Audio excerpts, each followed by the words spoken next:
നമ്മൾ കണ്ണൂർ ചെറുപുഴയിൽ പ്രളയജലത്തിൽ ഒറ്റപ്പെട്ടു പോയ ഒരാളെ രക്ഷിക്കാൻ ശ്രമിക്കുന്നതിൽ ജീവൻ പൊലിഞ്ഞ തിരുവനന്തപുരം കല്ലിയൂർ സ്വദേശിയും ദുരന്ത രക്ഷാപ്രവർത്തന പരിശീലകനുമായ ആർ രാജേഷിൻ്റെ വിയോഗം വലിയ വേദനാജനകമാണ്. മുൻപും പ്രളയകാലത്ത് ഇദ്ദേഹം ഈ ദുരന്ത മുഖങ്ങളിലെല്ലാം രക്ഷാപ്രവർത്തനം നടത്തിയിട്ടുള്ള ഒരാൾക്ക് സ്വന്തം ജീവൻ തണവൽഗണിച്ചാണ് അദ്ദേഹം മറ്റൊരാൾക്ക് ജീവൻ്റെ രാജേഷിൻ്റെ കുടുംബാംഗങ്ങളുടെയും ദുഃഖത്തിൽ പങ്കുചേരുന്നു. അദ്ദേഹത്തിന് സംസ്ഥാനത്തിൻ്റെ ബഹുമതി സ്റ്റേറ്റ് ഓണർ അദ്ദേഹത്തിന് നൽകാൻ തീരുമാനിച്ചിട്ടുണ്ട്. അദ്ദേഹത്തിൻ്റെ പൂർത്തിയാകാത്ത വീട് പൂർത്തിയാക്കി കൊടുക്കാനും ഉള്ള തീരുമാനമെടുത്തിട്ടുണ്ട്. ഇന്നത്തെ മന്ത്രിസഭാ യോഗത്തിലെ ചില പ്രധാനപ്പെട്ട തീരുമാനങ്ങൾ 2024 തൃശ്ശൂർ ജില്ലയിലുണ്ടായ കാലവർഷത്തിലും ഉരുൾപൊട്ടലിലും വീട് നഷ്ടപ്പെട്ട ധനസഹായം ലഭിക്കാൻ ബാക്കിയുള്ള 248 ഗുണഭോക്താക്കൾക്ക് മുഖ്യമന്ത്രിയുടെ ദുരിതാശ്വാസ നിധിയിൽ നിന്നും ധനസഹായം അനുവദിക്കാൻ തീരുമാനിച്ചു. പിന്നെ പോലീസ് കംപ്ലയിൻറ്റ് അതോറിറ്റി ചെയർപേഴ്സണായിട്ട് റിട്ടയേർഡ് ജസ്റ്റിസ് CN രാമചന്ദ്രൻ അവരെ നിയമിച്ചു. നമ്മൾ വേറെ പുതിയ ചില കാര്യങ്ങൾ അത് മന്ത്രിസഭാ യോഗത്തിലല്ല, 2026-27 സാമ്പത്തിക വർഷം, ഈ സാമ്പത്തിക വർഷത്തിലെ തദ്ദേശ സ്ഥാപനങ്ങൾക്ക് കൊടുക്കേണ്ട വികസന ഫണ്ടിൻ്റെ ഒന്നാം ഗഡു 2029,15 രൂപ നൽകാൻ തീരുമാനിച്ചു. കഴിഞ്ഞ സർക്കാർ മൂന്നാം ഗഡു നൽകിയിരുന്നില്ല. ഈ സാഹചര്യത്തിൽ കഴിഞ്ഞ വർഷത്തെ സ്പിൽ ഓവർ പദ്ധതികൾക്കായുള്ള തുക മുനിസിപ്പാലിറ്റികൾക്ക് 136 കോടിയും കോർപ്പറേഷനുകൾക്ക് 188 കോടിയും അധികമായി നൽകും. 16ാം ധനകാര്യ കമ്മീഷൻ്റെ അർബൻ റൂറൽ ഗ്രാൻറ്റുകളിലെ അസന്തുലിതാവസ്ഥ സംസ്ഥാനത്തെ നഗര തദ്ദേശ സ്ഥാപനങ്ങളിൽ ഒരു പ്രതിസന്ധി ഉണ്ടാക്കിയിട്ടുണ്ട്. ഇത് പരിഹരിക്കാൻ വേണ്ടി കൂടിയിട്ടാണ് മുനിസിപ്പാലിറ്റികൾക്കും കോർപ്പറേഷനുകൾക്കുമായിട്ട് 312 കോടി രൂപ അധികമായിട്ട് നൽകുന്നത്. അതുപോലെ പാചക തൊഴിലാളികളുടെ വേതനം 44 കോടി അനുവദിച്ചു. ഇപ്പോൾ വർദ്ധിപ്പിച്ച ഇതടക്കം 2 ദിവസത്തിനുള്ളിൽ അവരുടെ അക്കൗണ്ടിൽ എത്താൻ വേണ്ടിയിട്ടുള്ള തീരുമാനം നമ്മൾ എടുത്തിട്ടുണ്ട്. കാലവർഷ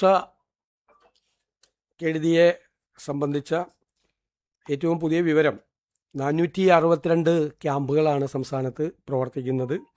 അതിൽ 27,048 പേര് ക്യാമ്പിലുണ്ട്.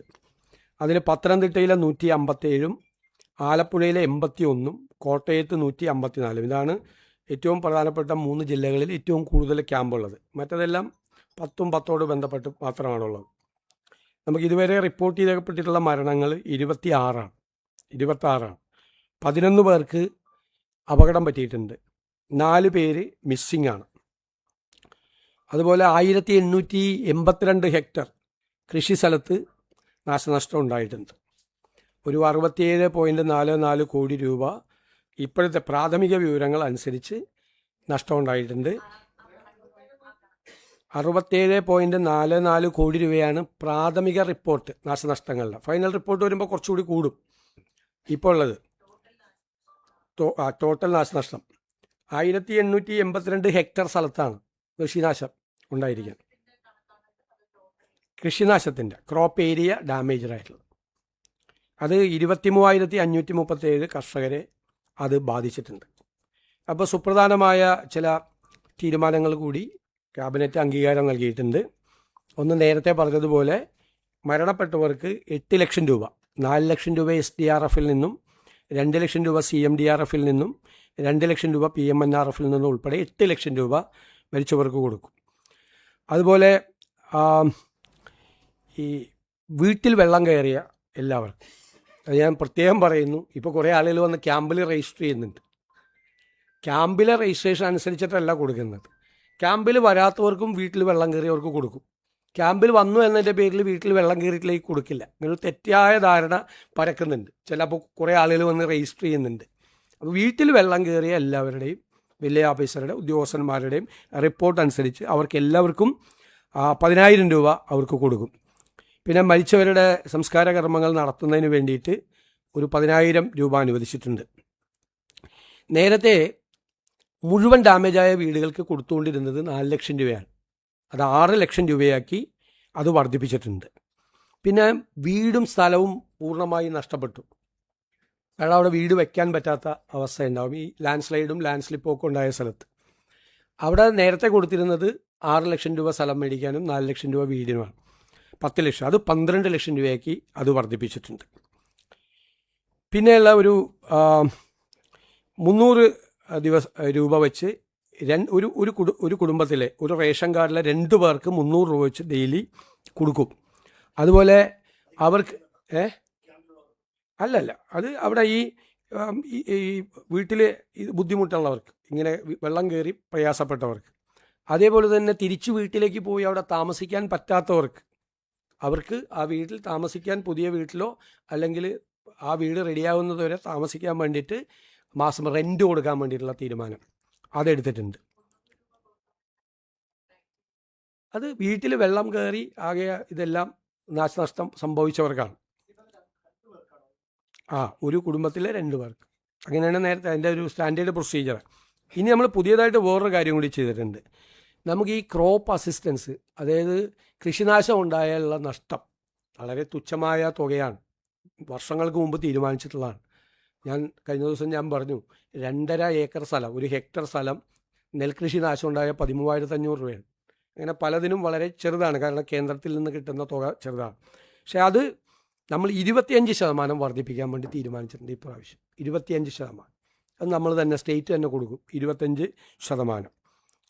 പിന്നെ പുതിയതായിട്ട് ചെയ്യുന്നത് ഇതുവരെ കൊടുക്കാത്തതാണ്.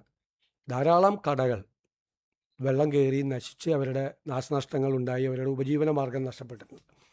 ആദ്യമായി അങ്ങനെ വെള്ളം കയറി കടകൾ നശിച്ചവർക്ക് ഓരോ കടയ്ക്കും 10,000 രൂപ പ്രത്യേകമായി കൊടുക്കാൻ തീരുമാനം പുതിയതായിട്ട്. ധാരാളം കടകളുണ്ട്. ഇപ്പോൾ പത്തനംതിട്ട ജില്ലയിലും ബാക്കിയുള്ള സ്ഥലത്തും ഈരാറ്റുപേട്ടയിലും പല സ്ഥലത്തും ഭയങ്കര സങ്കടമാണ്. 2018-ലും 2019-ലും ഒക്കെ വെള്ളം കയറി നശിച്ചിട്ടും അവർക്കൊന്നും കിട്ടിയിട്ടില്ല. ഉപജീവന മാർഗമാണ്, സാധാരണക്കാരായ ആളുകളാണ് കൂടുതലുള്ളത്. അതൊരു പുതിയ തീരുമാനമാണ്. ഇതിനു മുമ്പ് അതുണ്ടായിരുന്നില്ല. പുതിയ തീരുമാനം, ഒരു 10,000 രൂപ കൂടി അവർക്ക് ഓരോരുത്തർക്കും കൊടുക്കാനുള്ള തീരുമാനം എടുത്തിട്ടുണ്ട്. പിന്നീട് ഈ MSMEകൾക്ക്, മൈക്രോ സ്മോൾ ആൻഡ് മീഡിയം എൻ്റർപ്രൈസസിന് ഉജ്ജീവന സോഫ്റ്റ് ലോൺ സ്കീം അത് നമ്മൾ നടപ്പാക്കും.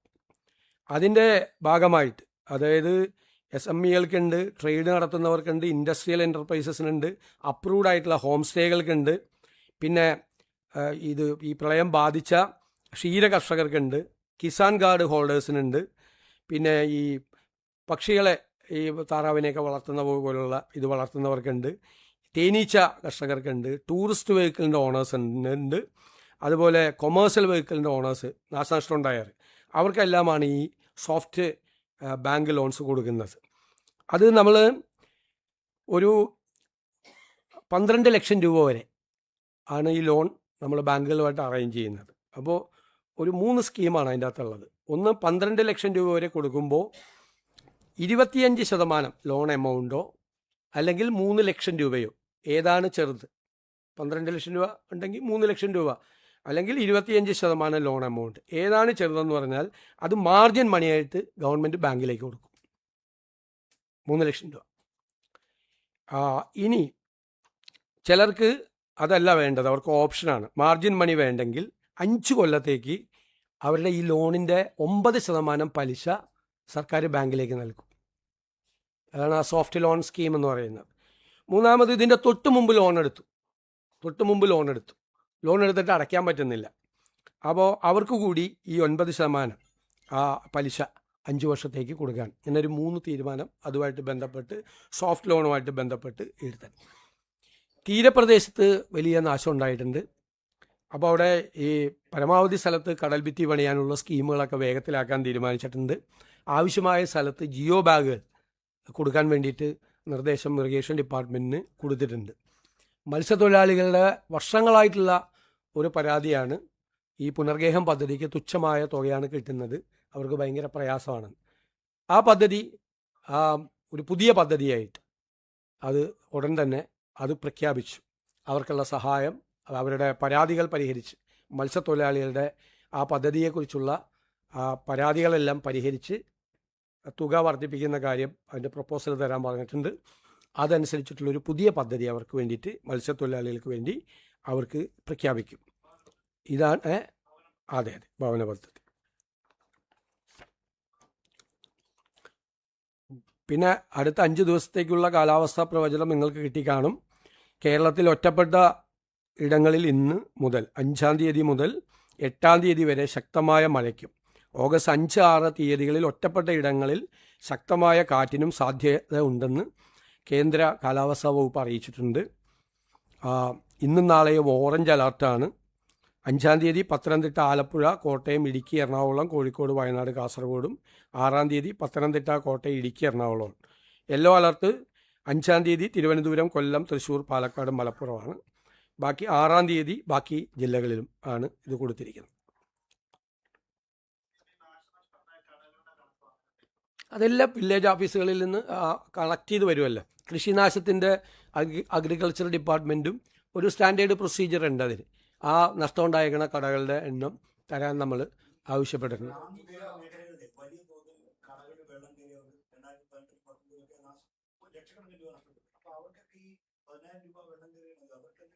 നമ്മൾ അതൊന്ന് ഇപ്പോൾ വീട്ടിൽ വെള്ളം കയറിയവർക്ക് അതൊന്ന് ക്ലീൻ ചെയ്ത് അതൊന്ന് തുടങ്ങാൻ വേണ്ടിയിട്ടുള്ളതാണ്.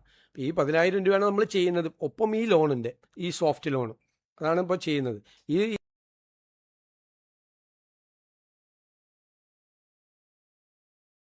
ഇതിലാണ് ചെറിയ കടക്കാർ തൊട്ടുണ്ട് മീഡിയം.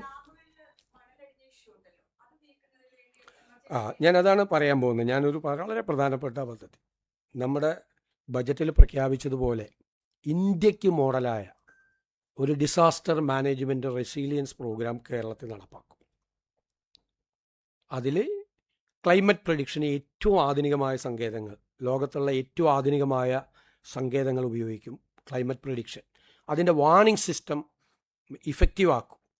പിന്നെ ഫ്ലഡ് മാപ്പിംഗ്, ഈ പറയുന്ന പ്രോൺ ആയിട്ടുള്ള ഏരിയ, അപകട സാധ്യതയുള്ള സ്ഥലങ്ങളിലെല്ലാം ഫ്ലഡ് മാപ്പിംഗ് നടത്തി അത് നേരത്തെ പ്രഖ്യാപിച്ച ഫലപ്രദമായ ഏറ്റവും ഇഫക്റ്റീവായിട്ടുള്ളൊരു ഡിസാസ്റ്റർ മാനേജ്മെൻറ്റ് റെസീലിയൻസ് സിസ്റ്റം കൊണ്ടുവരും. അതിൻ്റെ ഭാഗമായിട്ട് ഡാമുകളിലെ മണൽ മാറ്റും. കാരണം ഡാമുകളിൽ നന്നായി മണലും ചെളി അടിഞ്ഞിട്ടുണ്ട്. അപ്പോൾ നല്ല മഴ കുറച്ച് നിരന്തരമായി പെയ്തു കഴിഞ്ഞാൽ ആ ഡാമുകൾ നിറഞ്ഞു കവിയുന്ന സ്ഥിതി വരും. ഇപ്പം മഴ പെയ്യായിരുന്നത് കൊണ്ടാണ് നമ്മളൊരു 50%, 52% ഒക്കെ ആയിട്ട് ഡാമിലെ ജലശേഖരം നിൽക്കുന്നത്. അപ്പോൾ ഡാമിലെ ഡീസിൽറ്റ് ചെയ്യും. അതോടൊപ്പം നദികളിൽ 2018 അടിഞ്ഞിരിക്കുന്ന മണ്ണാണ് ഈ പ്രശ്നം. മണ്ണും ചെളിയുമാണ്. മണ്ണും ചെളിയും വേസ്റ്റും ഒക്കെ കെട്ടിക്കിടക്കുകയാണ്. നമുക്ക് പലതരത്തിൽ അത് ബാധിക്കുന്നുണ്ട്. കാരണം നമ്മുടെ ആരോഗ്യത്തെ ബാധിക്കുന്നുണ്ട്. മാത്രമല്ല ചെറിയ മഴ പെയ്താൽ അപ്പം തന്നെ ഫ്ലഡഡ് ആവുകയാണ്. അപ്പോൾ ഇത് റിമൂവ് ചെയ്യാൻ വേണ്ടിയിട്ടുള്ള സ്കീം റവന്യൂ ഡിപ്പാർട്ട്മെൻറ്റും ജലസേചന വകുപ്പും കൂടി ആവിഷ്കരിക്കാൻ പറഞ്ഞിട്ടുണ്ട്. ഈ മഴ മാറിക്കഴിഞ്ഞാൽ ഇമ്മീഡിയറ്റ് ആയിട്ട് ഇത് അടുത്ത വർഷം ഇത് വരാൻ വേണ്ടി കാത്തിരിക്കാതെ, നമ്മളിപ്പോൾ റൂം ഫോർ റിവർ എന്നും പറഞ്ഞിട്ട് നടന്നില്ലല്ലോ. അപ്പോൾ അത് വളരെ വ്യക്തമായിട്ട് ഈ നദികളിലെ ഈ മണലടിഞ്ഞിരിക്കുന്നത് മാറ്റാൻ വേണ്ടിയിട്ടുള്ളത് ചെയ്യും. അത് നീക്കുമ്പോൾ തന്നെ നമുക്കൊരു 50-60% പ്രശ്നങ്ങൾക്ക് പരിഹാരം ഉണ്ടാവും. ഡാമുകളിലെ മണൽ ഡീസിൽറ്റ് ചെയ്യുമ്പോഴും ഈ പുഴയിലെ മണൽ നീക്കുകയും ചെയ്യുമ്പോഴേക്കും വലിയ വ്യത്യാസം ഉണ്ടാവും.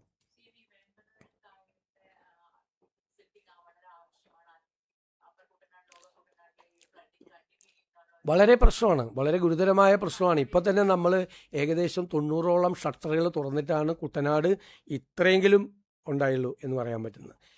അത് തുറക്കും. വേമ്പനാട് കായലിൽ ഡ്രഡ്ജ് ചെയ്യേണ്ടി വരും. അതുപോലെ പമ്പയിലും വ്യാപകമായിട്ട്, അതാണ് പമ്പയിലെ പ്രശ്നമാണല്ലോ ഈ ഒരുപാട് സ്ഥലങ്ങളിൽ വിഷയം ഉണ്ടാകുന്നത്. അത് വളരെ ശ്രദ്ധിക്കും. പിന്നെ ഡാം മാനേജ്മെൻറ്റിന് ഏറ്റവും ആധുനികമായ സംവിധാനങ്ങൾ. ഇപ്പം ഡാം മാനേജ്മെൻ്റ് എന്ന് വെച്ചാൽ ഡാമിലേക്കുള്ള വെള്ളത്തിൻ്റെ ഇൻഫ്ലോ, അതിൻ്റെ ഔട്ട്ഫ്ലോ, ക്യാച്ച്മെൻറ്റ് ഏരിയയിലെ മഴയുടെ അളവ്, ആ മഴ പെയ്യാനുള്ള സാധ്യത, പിന്നെ റിവർ വാലിയിലെ താഴെയുള്ള റിവർ വാലിയിലെ വെള്ളത്തിൻ്റെ നില, അവിടെ മഴ പെയ്യാനുള്ള സാധ്യത, ഇത്രയും കാര്യങ്ങൾ കണക്ട് ചെയ്തിട്ടാണ് ഡാം മാനേജ്മെൻറ്റ്. ഡാം തുറക്കുന്നത് അത് ഏറ്റവും ഫലപ്രദമായി അതൊരു AI ഡ്രിവൺ സംവിധാനം ഉണ്ടാക്കിയിട്ടുള്ള ഒരു ഡാം മാനേജ്മെൻറ്റ് സിസ്റ്റം കൂടി നമ്മൾ ചെയ്യും. അതിൻ്റെയും പ്രവർത്തനങ്ങൾ നമ്മൾ ആരംഭിച്ചിട്ടുണ്ട്. ബജറ്റിൽ പ്രഖ്യാപിച്ചതാണ്. കാരണം നമ്മൾ പ്രതിപക്ഷത്തിരിക്കുമ്പോൾ തന്നെ ഇൻ്റർ ഗവൺമെൻറ് പാനൽ ഓഫ് ക്ലൈമറ്റ് ചേഞ്ചിൻ്റെ റിപ്പോർട്ടും അതിനുമ്പോൾ നാസ അനാലിസിസും നമ്മൾ നിയമസഭയിൽ കൊണ്ടുവന്നാണ്. ഇതിൻ്റെ ഗുരുതരാവസ്ഥ മനസ്സിലാക്കിയിട്ട് അത് മനസ്സിലാക്കിയത് കൊണ്ടാണ് കേരളം ഒരു വളരെ ശ്രദ്ധിക്കേണ്ട, ഇന്ത്യയിൽ തന്നെ ഏറ്റവും ശ്രദ്ധിക്കേണ്ട ഒരു പ്രധാനപ്പെട്ട സ്ഥലമാണ്. അറബിക്കടലും പഴയതുപോലെയല്ല, വലിയ മാറ്റമുണ്ടായി ഓക്കിക്കെല്ലാം ശേഷം. ഇതെല്ലാം കണക്കാക്കിയിട്ടുള്ള ഏറ്റവും സയൻറ്റിഫിക് ആയിട്ടുള്ള, ഏറ്റവും ശാസ്ത്രീയമായും ഫലപ്രദമായിട്ടുള്ള ഒരു സംവിധാനം. നമ്മുടെ ഒരു സ്വപ്നം, ആഗ്രഹം, അത് ഇന്ത്യക്ക് തന്നെ മോഡലായിട്ടുള്ള ഒരു റെസിലിയൻസ് സിസ്റ്റം നമ്മൾ കൊണ്ടുവരണമെന്നാണ്. അതിൻ്റെ നടപടിക്രമങ്ങൾ ആരംഭിച്ചിട്ടുണ്ട്. വിവിധ ഡിപ്പാർട്ട്മെൻറ്റുകളെ ഏകോപിപ്പിച്ചുകൊണ്ടുള്ള ഫലപ്രദമായ ഒരു പോളിസിയും പ്രഖ്യാപിക്കും, അത് നടപ്പിലാക്കുകയും ചെയ്യും.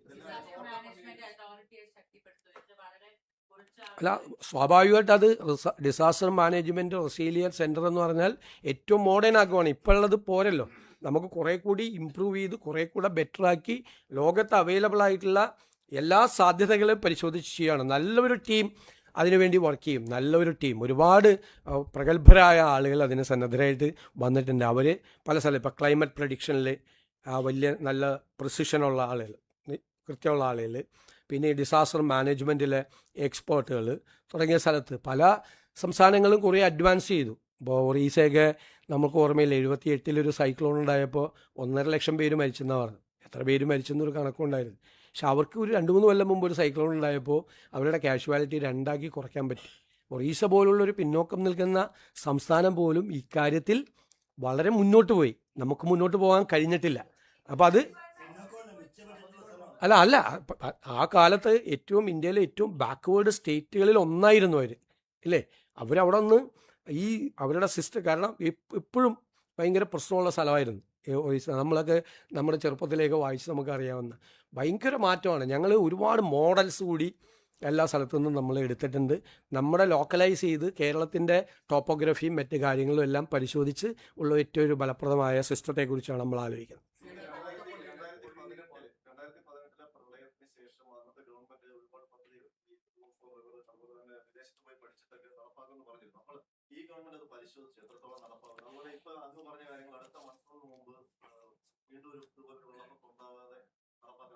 അല്ല, നമുക്കത് ചെയ്യണം, ചെയ്തേ മതിയാവൂ. കേരളം അത് ചെയ്തേ മതിയാവൂ. ഞാനിപ്പോൾ കഴിഞ്ഞ ഗവൺമെൻറ് ചെയ്യാത്തതിനെക്കുറിച്ച് കുറ്റപ്പെടുത്തലല്ലല്ലോ ഇപ്പോഴത്തേത്.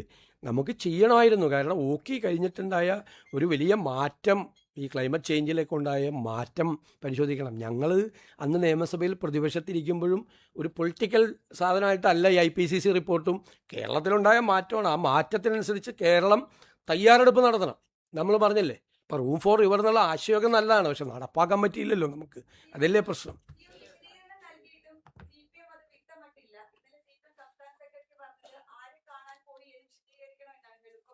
അതൊക്കെ ഞാൻ കൃത്യമായിട്ട് പറഞ്ഞതാണ്. ഇനി അതിനേക്കാൾ കൂടുതൽ പറയാനൊന്നുമില്ല എനിക്ക്. ഞാൻ കഴിഞ്ഞ പ്രാവശ്യം സംസാരിച്ചതാണ്. നിങ്ങളിപ്പോൾ ഈ വിഷയവുമായിട്ട് ബന്ധപ്പെട്ട്, ഈ ഫ്ലഡുമായിട്ട് ബന്ധപ്പെട്ട് എന്തെങ്കിലും ഉണ്ടെങ്കിൽ ബാക്കി, എന്നിട്ട് വേറെ വിഷയത്തിലേക്ക് കിടക്കാം പ്ലീസ്. ഒരാൾ ചോദിക്കും, അങ്ങ് ചോദിക്കും.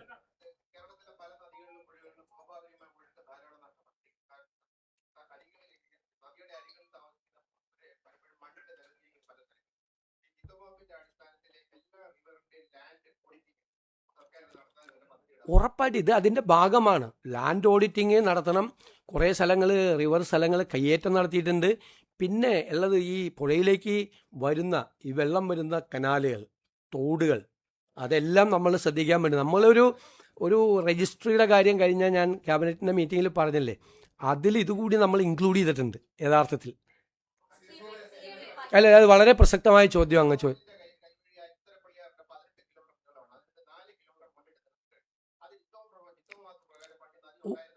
ഉറപ്പായിട്ട് അത് പരിശോധിക്കും. പുഴയെ പൂർവ്വസ്ഥിതിയിലാക്കിയില്ലെങ്കിൽ നമുക്ക് അപകടമാണ്. നമ്മൾ ഫ്ലഡ് മാപ്പിംഗ് ഉൾപ്പെടെയുള്ള നടത്തുമ്പോൾ ഇത് പരിശോധിക്കുകയും ചെയ്യും. ഞങ്ങളത് ആ അസറ്റ് രജിസ്റ്റർ ഉണ്ടാകുന്ന സമയത്ത് നമ്മുടെ ഏറ്റവും പ്രത്യേകതകളല്ലേ, നദികൾ, തടാകങ്ങൾ, അതുപോലുള്ള കൈവഴികൾ, കനാലുകൾ, ഇതൊക്കെ വലിയ ഇതാണ്. അത് നമുക്ക് ചെയ്യാം.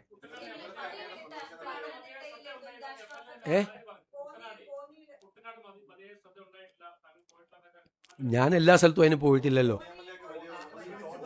അതെന്താണെന്നറിയാമോ, ഞാൻ ആറന്മുളയിലും ഏറ്റവും കൂടുതൽ രൂക്ഷമായ പ്രശ്നമുണ്ടായ ആറന്മുളയിലും അതുപോലെ റാന്നിയിലും ഏറ്റവും കൂടുതൽ ക്യാമ്പുകളുള്ള തിരുവല്ലയിലാണ് പോയത്. ഞാൻ കോന്നിയിലും പോയില്ല, അടൂരും പോയില്ല. അടൂരും ഉണ്ടായിരുന്നു ഞാൻ.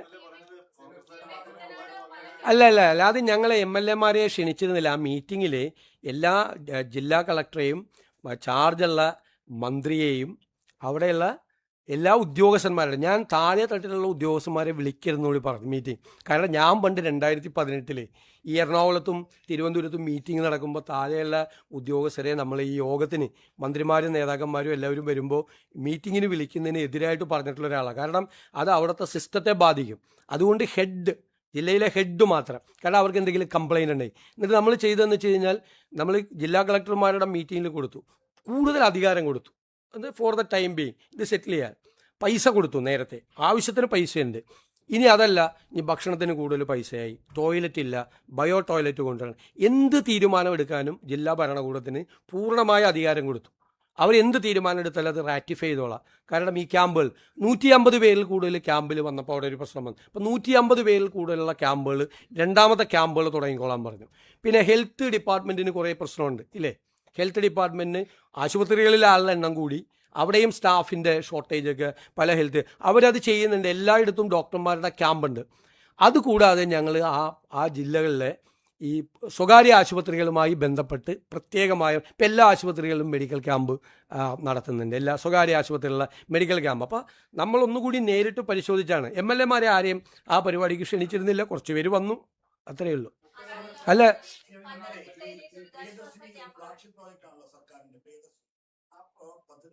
അല്ല ഇതൊന്ന് തീർത്തോട്ടെ, ഇത് ഫ്ലഡ് ഒന്ന് തീർത്തോട്ടെ.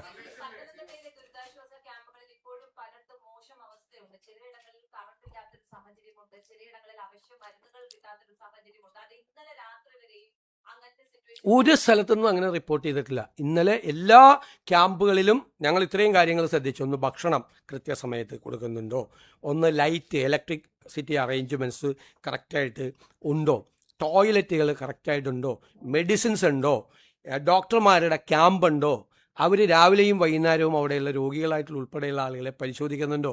ഈ കൃത്യമായിട്ട് ഒരു പരാതി പത്രം, ഞാൻ അവിടെ നിന്നാണ് വരുന്നത്, ഇന്നലെ ഒരു പരാതിയില്ല. ഏതെങ്കിലും ഒരു സ്ഥലത്ത് പരാതി ഉണ്ടെങ്കിൽ വിളിച്ചു പറഞ്ഞാൽ അത് അഡ്രസ്സ് ചെയ്യാനുള്ള സിസ്റ്റം അവിടെ ഉണ്ട്. പക്കയായിട്ടാണ് അവർ വർക്ക് ചെയ്യുന്നത്. അവരെ നിരാശപ്പെടുത്തല്ലേ. അവർ പല ദിവസവും പലരും ഉറങ്ങിയിട്ട് പോലുമില്ല.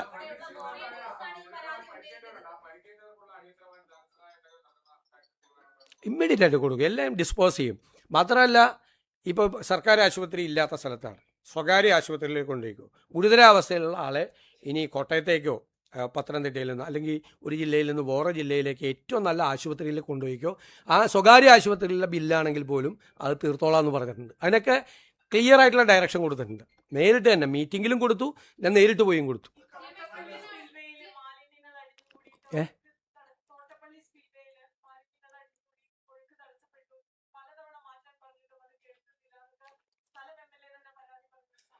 അല്ല, അതെല്ലാം ക്ലിയർ ചെയ്യാൻ പറഞ്ഞിട്ടുണ്ട് എല്ലാ സ്ഥലത്തും. ഇപ്പം നമുക്ക് ഈ ഒരാഴ്ച കൊണ്ട് ഇതെല്ലാം മാറ്റാൻ പറ്റില്ലല്ലോ. മാലിന്യങ്ങൾ അടിഞ്ഞുകൂടുന്നത് മാറ്റാൻ വേണ്ടിയിട്ടുള്ള സംവിധാനം ചെയ്തിട്ടുണ്ട്. ഷട്ടർ തുറക്കാൻ വേണ്ടിയിട്ടുള്ള ചെയ്തിട്ടുണ്ട്. ഷട്ടർ തുറന്നുകൊണ്ടാണ് അവിടെ എല്ലാം മറ്റേ തണ്ണീർമുക്കത്തും മറ്റ് എല്ലാ സ്ഥലത്തും ഷട്ടർ തുറന്നുകൊണ്ടാണ്. എന്നാലും അപ്പർ കുട്ടനാട് നമുക്കറിയാമല്ല, പ്രശ്നബാധിതമായ സ്ഥലമാണ്. ഞാൻ വേറെ എന്തെങ്കിലും ചോദിക്കും, അത് പറഞ്ഞല്ലോ.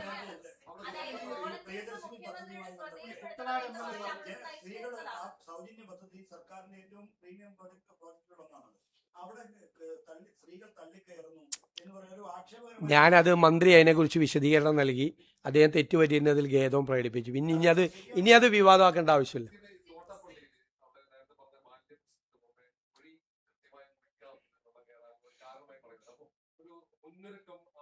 അല്ലല്ല, അവിടെ ഏറ്റവും നന്നായിട്ടാണ് അത് ചെയ്തത്. ചെയ്യാൻ പറ്റാവുന്നതിൻ്റെ പരമാവധി അവിടെ നന്നായിട്ട് ചെയ്തു. നമ്മൾ വന്നിട്ട് 2 മാസമല്ലേ ആയുള്ളൂ. 2 മാസം ഞങ്ങൾ വന്ന ഉടനെ തന്നെ പ്രീ മൺസൂൺ മീറ്റിംഗ് എല്ലാം വിളിച്ചു കൂട്ടി. ജില്ലാ കളക്ടർമാരോട് നോക്കാം, ഹൈവേ കുറിച്ച് പേടിയുണ്ടായിരുന്നു. എല്ലാ ജില്ലാ കളക്ടർമാരോടും ഹൈവേയുടെ കുഴപ്പമുള്ള സ്ഥലങ്ങളിൽ പോയി നോക്കാൻ പറഞ്ഞു. ഇതുപോലത്തെ പ്രദേശങ്ങൾ ആലപ്പുഴ ജില്ലാ കളക്ടർക്ക് പ്രത്യേകമായിട്ടുള്ള ഇത് കൊടുത്ത് എല്ലാം ചെയ്തിട്ടുണ്ട്. ഇനി അത് എന്തെങ്കിലും കറക്റ്റ് ചെയ്യാനുണ്ടെങ്കിൽ അത് കറക്റ്റ് ചെയ്യും.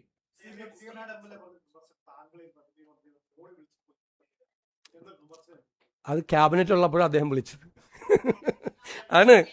അതെ, ഇപ്പം ഞാനിപ്പോൾ ലിജുവിൻ്റെ മന്ത്രി ലിജുവിൻ്റെ ആലപ്പുഴയിലുള്ള ചാർജുള്ള മന്ത്രി, അദ്ദേഹം കൂടിയ 2 യോഗത്തിൽ ഇദ്ദേഹം പങ്കെടുത്തിരുന്നു. ഇപ്പം അദ്ദേഹം വിളിച്ചിട്ട് കിട്ടിയില്ല എന്ന് പറയുന്നത് ക്യാബിനറ്റ് ഇവിടെ കൂടിക്കൊണ്ടിരിക്കുമ്പോഴാണ്.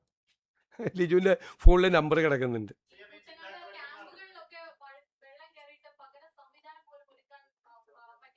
എവിടെ? എല്ലാ സ്ഥലത്തും ഒരുക്കിയിട്ടുണ്ട്. എല്ലാ സ്ഥലത്തും പലകര സംവിധാനം. ഒന്നുമില്ല, പകരം MLA ക്ക് തന്നെ ചെയ്യാമല്ലോ. MLA ക്ക് തന്നെ ഉണ്ട് അവിടെ ജില്ലാ കളക്ടർ കൊടുക്കും.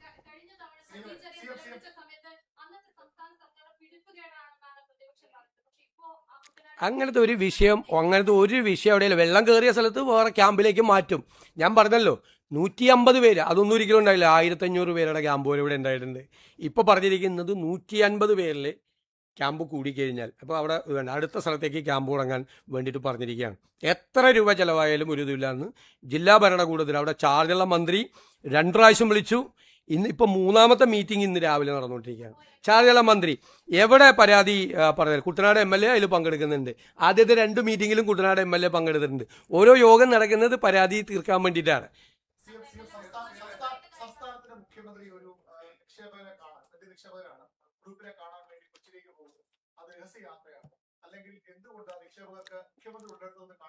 അല്ല, രഹസ്യമായി ചിലരെ കാണേണ്ടി വരും, അല്ലാതെയും കാണേണ്ടി വരും. ചിലപ്പോൾ മുഖ്യമന്ത്രിയെ ഇവിടെ വന്ന് കാണും. ഞാൻ അന്ന് വൈകുന്നേരം എറണാകുളത്തുള്ളതുകൊണ്ട് എറണാകുളത്ത് കാണാമെന്ന് പറഞ്ഞാൽ ഇതൊക്കെ നമ്മൾ കഴിഞ്ഞ പ്രാവശ്യം പറഞ്ഞ അവസ്ഥ.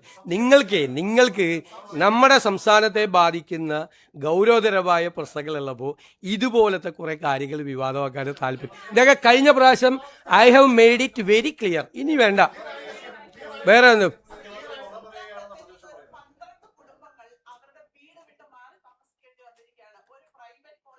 എവിടെയാണ്? ആ,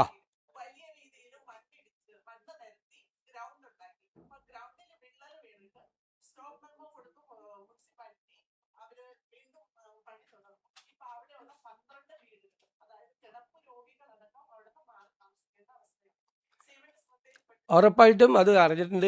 അവിടെ നിന്നുള്ള മന്ത്രി അത് റിപ്പോർട്ട് ചെയ്തിട്ടുണ്ട്. വേണ്ട നടപടികൾ സ്വീകരിക്കാൻ പറഞ്ഞിട്ടുണ്ട്. അവർക്ക് താമസിക്കാനുള്ള സൗകര്യം അങ്ങനെ വരുമ്പോൾ അവർക്കൊരു വീട്ടിൽ താമസിക്കാൻ പറ്റാവുന്ന സമയം വരെ അവർക്ക് റെൻറ്റ് കൂടി കൊടുത്ത് വീട് താമസിക്കാനുള്ള അറേഞ്ച്മെൻറ്റ്സ് ചെയ്യാൻ പറഞ്ഞിട്ടുണ്ട്. പ്രത്യേകിച്ച് അത് പരിശോധിക്കുകയും ചെയ്യും, നടപടികൾ സ്വീകരിക്കുകയും ചെയ്യും.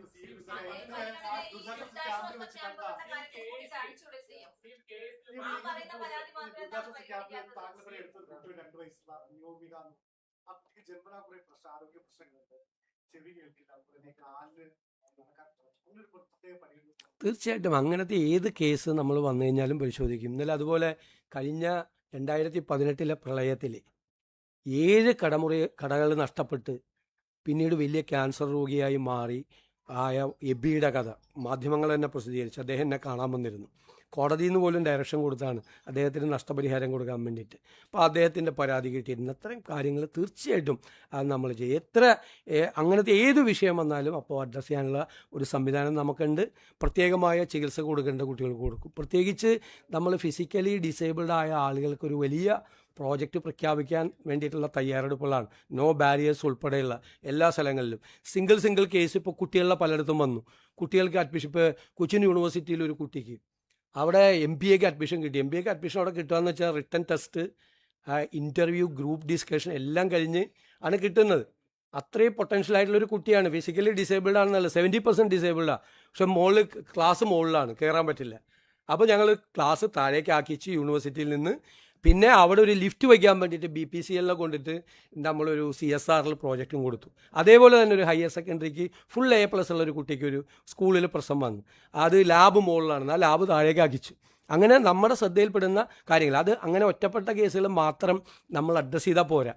കോമൺ ആയിട്ട് കുറേ കാര്യങ്ങൾ ഇതുപോലത്തെ ശ്രദ്ധയിൽ നമ്മളിപ്പോൾ ഈ വൈകുന്നേരമൊക്കെ വരാൻ പോകുന്ന ആളുകൾ കാണുമ്പോൾ ചിലത് നമ്മൾ വിചാരിക്കും ഇൻഡിവിജ്വൽ കേസാണെന്ന്.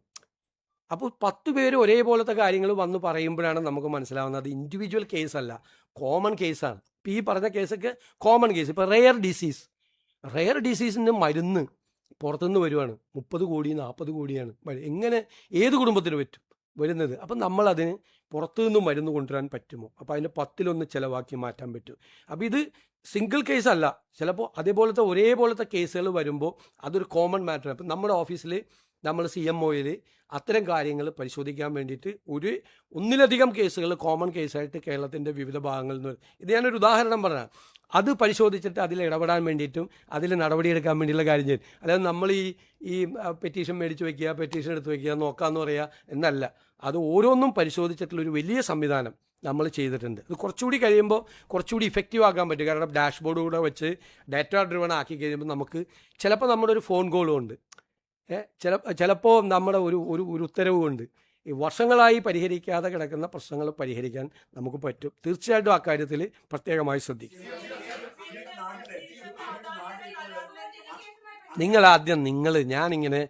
ഞാൻ പ്ലീസ് നിങ്ങളൊന്ന് പറയാം. തീർച്ചയായിട്ടും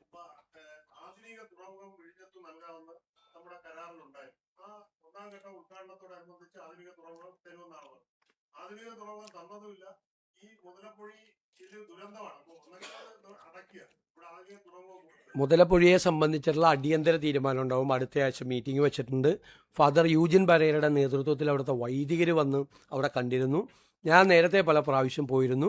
മുതലപ്പുഴയ്ക്ക് അത്യാവശ്യമായിട്ടുള്ള നടപടികൾ ഇപ്പോൾ സ്വീകരിക്കും, പെട്ടെന്ന് തന്നെ സ്വീകരിക്കും. അതായത് ഷോർട്ട് ടൈമിൽ ചെയ്യേണ്ട കാര്യങ്ങൾ ഇമ്മീഡിയറ്റ് ആയിട്ട് ഈ ആഴ്ച തന്നെ ചെയ്യും. ലോങ് ടൈമിൽ മുതലപ്പുഴയിൽ ചെയ്യേണ്ട കുറേ കാര്യങ്ങളുണ്ട്, അതുകൂടി ഏർപ്പെടുത്തും. മുതലപ്പുഴ ഗവൺമെൻറ്റിൻ്റെ പ്രത്യേക പരിഗണനയിലുണ്ട്.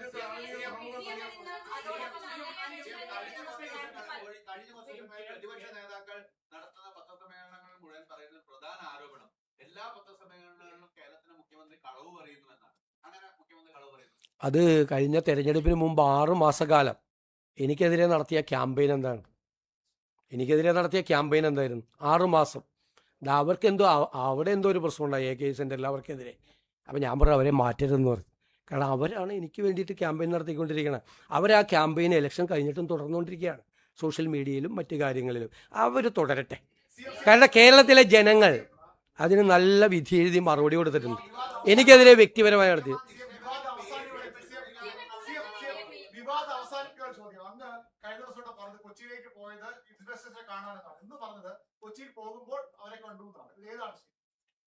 ഞാൻ വളരെ ക്ലിയർ ആയിട്ട് പറഞ്ഞാണ്. ഇനി no I have made it very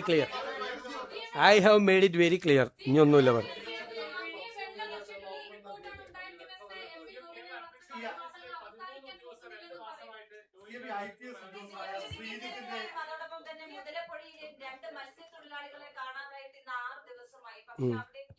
വകുപ്പ് മന്ത്രി പോലും തിരിഞ്ഞു നോക്കുന്നില്ല, രക്ഷാപ്രവർത്തനം ഊർജിതമല്ല എന്നുള്ളതാണ് ആ കുടുംബങ്ങൾ പറയുന്നത്. അവർ വലിയ പ്രതിഷേധത്തിലാണ്. അവിടെ തിരച്ചിലിനായിട്ട് മറൈൻ എൻഫോഴ്സ്മെന്റ്, കോസ്റ്റ് ഗാർഡ് സംവിധാനങ്ങൾ ഉപയോഗിച്ച് തെരച്ചിൽ നടത്തിക്കൊണ്ടിരിക്കുകയാണ്.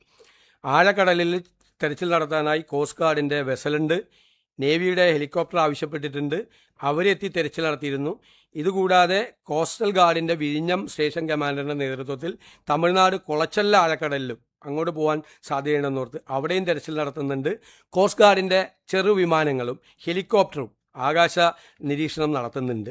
ഇതെല്ലാം അവിടെ ചെയ്തുകൊണ്ടിരിക്കുന്നുണ്ട്. നമുക്ക് കിട്ടിയില്ല എന്നുള്ളത് സങ്കടകരമായ കാര്യമാണ്, കുടുംബത്തിൻ്റെ സങ്കടമാണ്. നിങ്ങളത് ഞാൻ അതൊക്കെ ചെയ്യാൻ ഇതൊക്കെ നമുക്കറിയാമല്ലോ. തീരപ്രദേശത്ത് പഴയ മുഖ്യമന്ത്രി പോയത് ഓർമ്മയുണ്ടല്ലോ, അത് നമുക്കറിയാമല്ലോ. തീരപ്രദേശത്ത് അല്ല ഞാൻ പറഞ്ഞത് ഞാൻ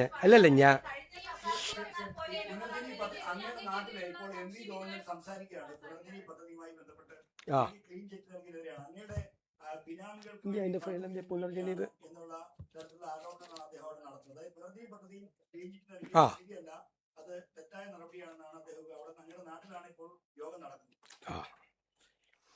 ഈ ഗവൺമെന്റ് വന്നതിന് ശേഷം ഒരു അന്വേഷണവും ഒരു നടപടിയും ഇത് സംബന്ധിച്ചെടുത്തിട്ടില്ല. എല്ലാ ഫൈൻഡിങ്ങും നടത്തിയത് കഴിഞ്ഞ സമയത്ത്. നിങ്ങളിതൊന്ന് അറിയണം. 2020 ഇത് കഴിഞ്ഞ ഉടനെ തന്നെ നിയമസഭയിൽ ഒരു ആരോപണം വന്നു. അപ്പോൾ ഞാൻ പറഞ്ഞു, അന്നത്തെ മുഖ്യമന്ത്രിയോട് പറഞ്ഞു, അങ്ങൊരു വിജിലൻസ് അന്വേഷണം നടത്തണമെന്ന് പറഞ്ഞു. അതിനുശേഷം അവർ വിജിലൻസ് അന്വേഷണം നടത്തി. എൻ്റെ ആവശ്യമായിരുന്നു, ഞാൻ നിയമസഭയിൽ ആവശ്യപ്പെട്ട് അന്വേഷണം നടത്തിയിട്ട് ഒരു തരത്തിലുള്ള ക്രമക്കേടും നടന്നിട്ടില്ല എന്നുള്ള റിപ്പോർട്ട് പ്രാഥമിക അന്വേഷണം നടത്തി വിജിലൻസ് ഗവൺമെൻറ് കൊടുത്തു. അന്ന് അത് അംഗീകരിച്ചു. അത് കഴിഞ്ഞിട്ടൊരു പരാതി ആയിട്ട് ഒരാൾ ഹൈക്കോടതിയിലെ സിംഗിൾ ബെഞ്ചിൽ പോയി. സിംഗിൾ ബെഞ്ച് പരാതി തള്ളി. രണ്ടാമത് അതിന് അപ്പീലായിട്ട് ഡിവിഷൻ ബെഞ്ചിൽ പോയി ഹൈക്കോടതി. അത് ആ ഡിവിഷൻ ബെഞ്ച് തള്ളി. കേട്ടോളാം. പിന്നീടാണ് ഞാൻ പ്രതിപക്ഷ നേതാവായി വരുന്നത്. പ്രതിപക്ഷ നേതാവായി വരുമ്പോഴാണ് 2023 നേരത്തെ അന്വേഷിച്ച് തള്ളിയ കേസ് ഞാൻ പ്രതിപക്ഷ നേതാവായപ്പോൾ വീണ്ടും ഒരു പരാതി വാങ്ങി വീണ്ടും അന്വേഷണം ആരംഭിച്ച് കഴിഞ്ഞതിന് ശേഷം വിജിലൻസ് റിപ്പോർട്ടാണ് 14/6/2023 രജിസ്റ്റർ ചെയ്ത കേസിൽ 7/9/24 വിജിലൻസ് റിപ്പോർട്ട് കൊടുത്തിരിക്കുകയാണ്. എന്താണ്? Enquiry could not discover any evidence to sustain the allegation. The enquiry so far could not reveal any evidence and also the allegations could not sustain in evidence. ഇത് ഞാൻ മുഖ്യമന്ത്രിയായതിനു ശേഷമുള്ളതല്ല, 7/9/2024 റിപ്പോർട്ടാണ്. ഇനി വീണ്ടും അതിൽ വിജിലൻസ് നടത്തിയ റിപ്പോർട്ടിൽ 2 വിജിലൻസ് ഡയറക്ടർമാർ റിപ്പോർട്ട് കൊടുത്തു. ഒന്ന്, prevention of corruption act attract ചെയ്യുന്ന ഒരു തെറ്റും ഞാൻ ചെയ്തിട്ടില്ല, ക്ലീൻ ചിറ്റാണ്. അതായത് PC ആക്ട് എനിക്കെതിരെ ഈ അലിഗേഷൻ അന്വേഷിച്ചതിൽ നിൽക്കില്ല എന്ന് ഒരു വിജിലൻസ് ഡയറക്ടർ. അപ്പോൾ പറഞ്ഞു FCRI അന്വേഷിക്കാൻ പ്രകാരം തീർക്കരുതല്ലേ, ഞാൻ പ്രതിപക്ഷ നേതാവാണല്ലോ, തീർക്കരുതല്ലേ, FCRI വയലേഷൻ നടത്തിയിട്ടുണ്ടോ എന്ന് അന്വേഷിക്കാൻ പറഞ്ഞു. ഒരു FCRI വയലേഷനും ഇല്ലെന്നും പറഞ്ഞ് രണ്ടാമത്തെ വിജിലൻസ് രണ്ട് വിജിലൻസ് ഡയറക്ടർമാരെ ഞാൻ സ്വാധീനിച്ചെന്ന് പറയരുത്. രണ്ടാമത്തെ വിജിലൻസ് ഡയറക്ടർ രണ്ടാമത് FCRI അന്വേഷണം നടത്തി. FCRI നിലനിൽക്കില്ല, ഒരു കാരണവശാലും നിലനിൽക്കില്ല എന്ന് പറഞ്ഞു. അതിൻ്റെ ഇടയിൽ വയനാട് ഞങ്ങളുടെ ക്യാമ്പ് നടത്തുന്ന ദിവസം അന്നത്തെ മുഖ്യമന്ത്രിയുടെ ഓഫീസിൽ നിന്ന് CBI അന്വേഷിക്കാൻ പോകണമെന്ന് പറഞ്ഞു. അപ്പോൾ ഞാൻ പറഞ്ഞ മറുപടി ഓർമ്മയുണ്ടല്ലോ, ഞാൻ പേടിച്ചു പോയി. ഉടനെ CBI അന്വേഷണം ഏർപ്പെടുത്തിക്കൊള്ളാൻ പറഞ്ഞു. CBI അന്വേഷണം ഇതിനകത്ത് നിലനിൽക്കുക, കാരണം വിജിലൻസിനൊരു കേസ് രജിസ്റ്റർ ചെയ്യാൻ പോലും പറ്റാത്തൊരു കേസിൽ CBI അന്വേഷണം നിലനിൽക്കില്ല എന്നുള്ള നിയമോപദേശം ഗവൺമെൻറ്റിന് കിട്ടി. അത് കഴിഞ്ഞതിന് ശേഷമാണ് ഇതെല്ലാം നിന്നിട്ട് ഇത് തീർക്കാതെ, എന്ന് വെച്ചാൽ എല്ലാ റിപ്പോർട്ടും കിട്ടിയിട്ട് ഇത് തീർക്കാതെ ഇവർ കയ്യിൽ വെച്ചുകൊണ്ടിരുന്നു. മനസ്സിലായില്ലേ? ഇപ്പോൾ എന്താണ് കൊടുത്തിരിക്കുന്നത്? ഇപ്പോൾ കൊടുത്തിരിക്കുന്നത് 26/5/2026 ഡയറക്ടർ, വിജിലൻസ് ഡയറക്ടർ കൊടുത്തിരിക്കുന്നത് എന്താ? As stated earlier, there is no vigilance angle revealed in the case and so no action is due from this department in this regard. Hence further action in this regard may be dropped. എന്ന്. അപ്പോൾ എല്ലാ അന്വേഷണം നടത്തി എല്ലാ റിപ്പോർട്ടും കൊടുത്തത് പിണറായി സർക്കാരിൻ്റെ കാലത്താണ്. പക്ഷെ ആ റിപ്പോർട്ട് വാങ്ങിച്ച് കയ്യിൽ വെച്ചിട്ട് ഈ ഒരു പുകമറ ഉണ്ടാക്കി എനിക്കെതിരായിട്ട് വിജിലൻസ് അന്വേഷണം നടക്കുന്നു എന്ന് തെരഞ്ഞെടുപ്പ് കാലത്ത് പോലും എനിക്കെതിരായിട്ട് ക്യാമ്പയിൻ നടത്തി. ആയിരുന്നല്ലോ, ക്ലിയർ ആയില്ലേ ഇപ്പോൾ? കാരണം ഞാൻ അന്ന് ഒരിക്കലും ഇത് രാഷ്ട്രീയ വേട്ടയാടലാണെന്ന് ഞാൻ പറയില്ല. ഒരു ആരോപണം വന്നതാണ് എന്നായിരുന്നു എൻ്റെ വാക്ക്. എല്ലാവരും പറയും ഇത് രാഷ്ട്രീയമായി വേട്ടയാടുകയാണെന്ന് എല്ലാവരും പറയും. ഞാൻ പറഞ്ഞു അന്ന് ഇത് രാഷ്ട്രീയമായിട്ടല്ല, ഒരു ആരോപണം വന്ന് ഞാൻ തന്നെയല്ലേ പറഞ്ഞു അന്വേഷിക്കാൻ. മറ്റേ വിജിലൻസ് പറഞ്ഞപ്പോൾ വിജിലൻസ് അന്വേഷിക്കാൻ പറഞ്ഞു, CBI പറഞ്ഞപ്പോൾ CBI അന്വേഷിക്കും.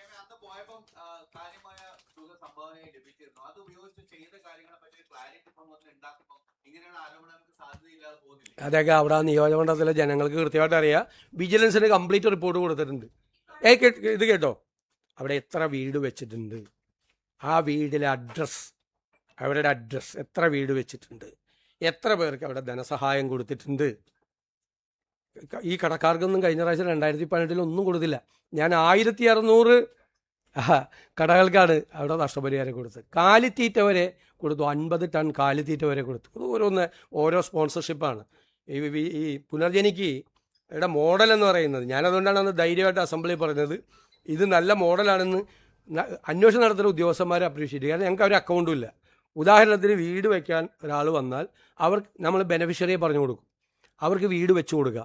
അല്ലെങ്കിൽ ഞങ്ങൾ ലോക്കൽ കോൺട്രാക്ടേഴ്സിൻ്റെ പാനലുണ്ട്, അവർക്ക് ആദ്യം 2 ലക്ഷം രൂപ കൊടുക്കും. അപ്പോൾ അവർ പണിയും. അത് നമ്മൾ റിപ്പോർട്ട് ചെയ്യുമ്പോൾ അടുത്ത 2 ലക്ഷം രൂപ കൊടുക്കും, പിന്നെ ബാക്കി പൈസ കൊടുക്കും. അങ്ങനെയാണ് വീട് പണി പൂർത്തിയാക്കുന്നത്. ഇപ്പോൾ തയ്യൽ മെഷീൻ കൊടുക്കാൻ വേണ്ടിയിട്ട് ചെയ്തതെന്ന് വെച്ച് കഴിഞ്ഞാൽ ഒരു കമ്പനിയായിട്ട് ഞങ്ങൾ ധാരണ ഉണ്ടാക്കി. അവർ പറഞ്ഞു ഇത് ഫ്ലഡിൻ്റെ റിലീഫാണ്, 100 തയ്യൽ മെഷീൻ ഞങ്ങൾക്ക് പൈസ തന്നാൽ ഞങ്ങൾ 110 എണ്ണം കൊടുക്കാമെന്ന്. അപ്പോൾ പല സ്ഥാപനങ്ങളും വന്ന്, റോട്ടറി ക്ലബ്ബുകൾ ഉൾപ്പെടെ സ്ഥാപനങ്ങൾ വന്ന് 100 എണ്ണത്തിൻ്റെ പൈസ അവിടെ അടയ്ക്കും കമ്പനിയിൽ. ഞങ്ങൾ ബെനഫിഷ്യറീസിൻ്റെ ലിസ്റ്റ് കാണിക്കും. എന്നിട്ട് ഈ ഡോണറിൻ്റെ സാന്നിധ്യത്തിൽ ഈ 110 പേർക്ക് ഞങ്ങളിത് കൊടുക്കും. അങ്ങനെയാണ് 1200 പേർക്ക് തയ്യൽ മെഷീൻ നഷ്ടപ്പെട്ടവർക്ക് എല്ലാവർക്കും കൊടുത്തു, കൃഷിനാശം സംഭവിച്ചവർക്ക് കൊടുത്തു. ഇതിപ്പോൾ ഞാൻ പറയുന്നത് എൻ്റെ അനുഭവം അതാണ്. ഇത് ഒരു മോഡലായിട്ടാണ് ചെയ്തത്. മോഡൽ എന്ന് വെച്ച് കഴിഞ്ഞാൽ അന്താരാഷ്ട്ര രംഗത്ത് പ്രവർത്തിക്കുകയും ഈ രംഗത്ത് പ്രവർത്തിക്കുകയും ചെയ്യുന്ന ഏജൻസികളുടെ മാനേജ്മെൻറ്റ് ടെക്നിക്കൽ ഗൈഡൻസ് വാങ്ങിച്ചിട്ട് കേരളത്തിൽ ആദ്യമായിട്ട് ഒരു നിയോജക മണ്ഡലത്തിൽ ഒരു MLA ചെയ്ത പ്രോജക്റ്റ്. എനിക്ക് അതിൻ്റെ അകത്ത് അഭിമാനമുണ്ട്.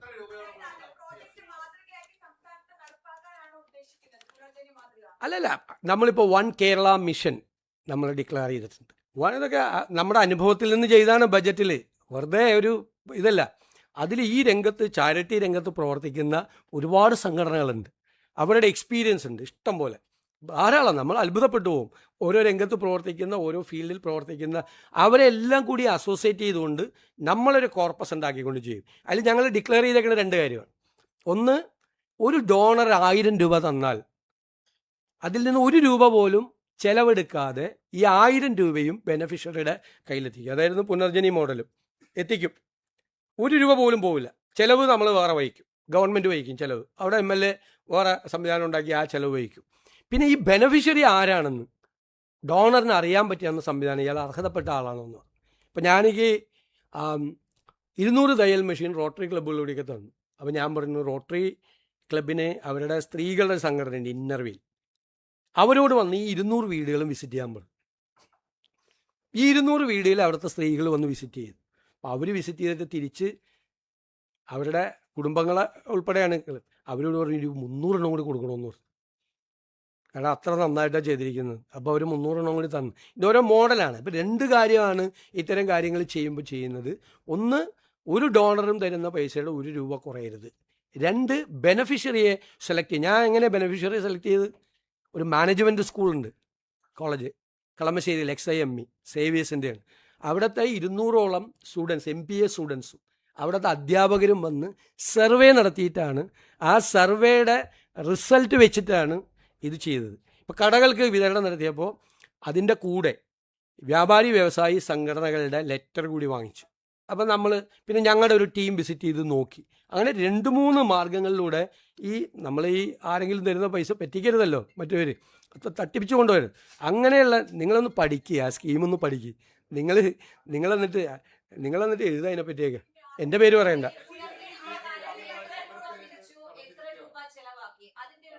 അതെല്ലാം കറക്റ്റായിട്ടുണ്ട്, അതെല്ലാം ഉണ്ട്.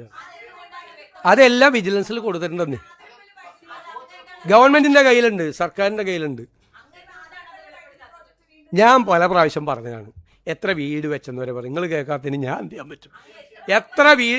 ഏതെല്ലാം കാര്യങ്ങൾ ചെയ്തിട്ടുണ്ട് എന്ന് എക്സ്പ്ലെയിൻ ചെയ്യുകയും 2021 തെരഞ്ഞെടുപ്പ് കാലത്ത് പ്രിൻ്റ് ചെയ്ത് എല്ലാ വീടുകളിലും എത്തിക്കുകയും ചെയ്തതാണ്. എല്ലാ വീടുകളിലും അന്ന് വച്ച വീടുകളുടെ എണ്ണം, കൊടുത്ത തയ്യൽ മെഷീനുകളുടെ എണ്ണം, കാർഷിക കടാശ്വാസം കൊടുത്തത്, കടകൾ നഷ്ടപ്പെട്ടവർക്ക് പൈസ കൊടുത്തത്, പശുവിന് തീറ്റ പോലും ഉണ്ടായിരുന്നില്ല. 50 ടൺ കാലിത്തീറ്റയാണ് മിൽമ ബൂത്തുകൾ വഴി, മിൽമ വഴി അന്ന് വിതരണം ചെയ്തു. ഒരു സ്ഥലത്തും ചെയ്തിട്ടില്ല സംസ്ഥാനത്ത്. അങ്ങനെയുള്ള മൈന്യൂട്ടായിട്ടുള്ള കാര്യം, കുഞ്ഞുങ്ങൾക്ക് കംപ്ലീറ്റ് ഇത് നഷ്ടപ്പെട്ടവർക്ക് ഉള്ള സാധനങ്ങൾ, ലാപ്ടോപ്പ്, അതുപോലെ ഫോൺ നഷ്ടപ്പെട്ട ആളുകൾക്ക് ഫോണ്, ഒരുപാട് കാര്യങ്ങൾ അതെല്ലാം പ്രിൻ്റ് ചെയ്ത് പബ്ലിഷ് ചെയ്താണ്. എന്നിട്ട് എപ്പോഴും വന്നിട്ട് ഇതേ ചോദ്യം ചോദിക്കുക, എന്താണ്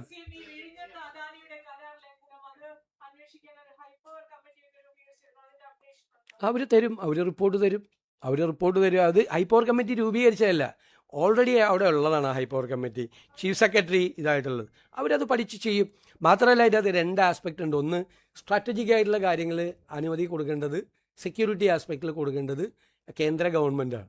അതൊക്കെ കിട്ടി ധൃതി പിടിക്കേണ്ട ആവശ്യമില്ലല്ലോ. നമ്മളെല്ലാം പരിശോധിച്ച്, ഞാൻ പറഞ്ഞല്ലോ, സ്റ്റേറ്റിൻ്റെ ഇൻട്രസ്റ്റ് ഒരു ദോഷവും വരാതെ എന്താണ് ചെയ്യാൻ പറ്റുന്നതെന്നാണ് നമ്മൾ പറഞ്ഞിരിക്കുന്നത്.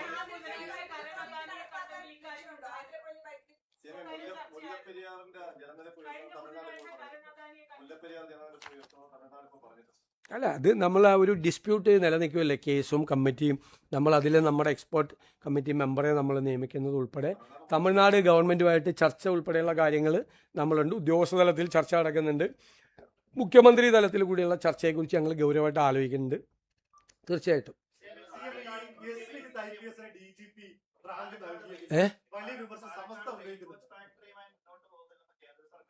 എന്താണ്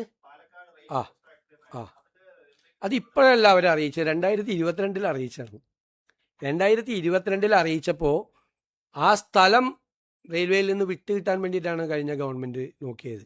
അവരന്നും പറഞ്ഞത് ഇപ്പോഴും പറഞ്ഞ ഒന്ന് തന്നെയാണ്. കാരണം അവർക്ക് ആവശ്യമില്ല എന്ത് കോച്ച് ഫാക്ടറിയുടെ ആവശ്യമായിട്ടുള്ള കോച്ചുകൾ ബാക്കിയുള്ള ഫാക്ടറികൾ നിർമ്മിക്കുന്നുണ്ട്. ഇനി ഒരു പുതിയ കോച്ച് ഫാക്ടറിയുടെ ആവശ്യമില്ല. ഇപ്പോൾ റെയിൽവേ പറഞ്ഞിരിക്കുന്നത് അവരെ ഏതെങ്കിലും ഒരു ഇൻവെസ്റ്റ്മെൻറ്റ് കൊണ്ടുവരാം എന്നാണ് പറഞ്ഞിരിക്കുന്നത്. അപ്പോൾ റെയിൽവേ മിനിസ്റ്ററുമായിട്ട് നമ്മൾ സംസാരിക്കും. ഇതിപ്പോൾ കിട്ടിയ ഇൻഫർമേഷൻ അല്ല, ഇപ്പോൾ ഒരു വാർത്ത വന്നൊന്നല്ല. 2022 ഓൾറെഡി സെൻട്രൽ ഗവൺമെൻറ് സ്റ്റേറ്റ് ഗവൺമെൻറ്റിനെ അറിയിച്ചത്. ഇപ്പം ശരിയപ്പോൾ അത്രയും മതി.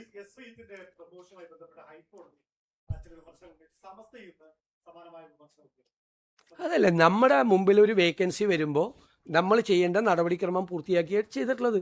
ഹൈക്കോടതിക്ക് അതിൻ്റെ അകത്ത് എന്ത് തീരുമാനം വേണമെങ്കിലും എടുക്കാം. ഹൈക്കോടതി എന്ത് തീരുമാനം വേണമെങ്കിലും എടുക്കാം. നമ്മുടെ മുമ്പിൽ അദ്ദേഹത്തിനെതിരായിട്ട് വിജിലൻസ് കേസ് ഇല്ലല്ലോ.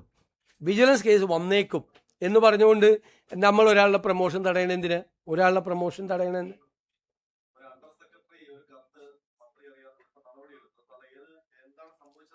അത് സർക്കാർ അന്വേഷിച്ചിട്ടാണല്ലോ നടപടിയെടുത്തത്. നടപടി അത് അന്വേഷിച്ചിട്ടാണ്. അതായത് സസ്പെൻഷൻ ഒരു അന്വേഷണ വിധേയമായിട്ടാണല്ലോ സസ്പെൻഡ് ചെയ്തേക്കുന്നത്. പ്രഥമ ദൃഷ്ട്യാ ഗുരുതരമായ തെറ്റ് ചെയ്തിട്ടുള്ളതായിട്ട് കണ്ടു. കാരണം അവിടെ നിന്ന് മന്ത്രി കൊടുത്തതല്ല ഇതായിരുന്നു. അതായത് ഒരാളെ മനഃപൂർവ്വം ഒരാളെ സഹായിക്കാൻ വേണ്ടി ചെയ്തതായിട്ട് പ്രഥമ ദൃഷ്ട്യാ മനസ്സിലായതുകൊണ്ടാണ് നടപടിയെടുത്തത്. ഇനി അത് അന്വേഷണം പൂർത്തീകരിച്ചിട്ട് ചെയ്യും. സസ്പെൻഷൻ പണിഷ്മെൻ്റ് അല്ലല്ലോ. അവർക്ക് അനുകൂലമായിട്ട് റിപ്പോർട്ട് കൊടുത്ത ആള് സസ്പെൻഡ് ചെയ്ത് കഴിഞ്ഞാൽ പിന്നെ അവരത് പറയില്ലേ? അത് നാച്ചുറൽ അല്ലേ.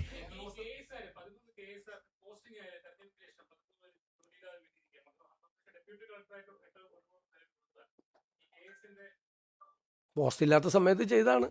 നമുക്ക് നോക്കാം, ഞങ്ങളത് പരിശോധിക്കാം. അവരെ വഴിയാധാരാക്കാൻ പറ്റില്ലല്ലോ. അതൊക്കെ ചെയ്ത ഒരുപാട് ക്രമക്കേടുകൾ ഇത്തരം കാര്യങ്ങളിൽ നടന്നിട്ടുണ്ട്. ഇതേന്ന് നിങ്ങൾ ശബരിമല നെയ്യിനെ പറ്റിയും ചോദിച്ചില്ല, മറ്റേ PSC ക്രമക്കേടിനെ പറ്റി ഒന്നും ചോദിച്ചില്ല. അല്ല, ഞാൻ ശ്രദ്ധിക്കേണ്ടത്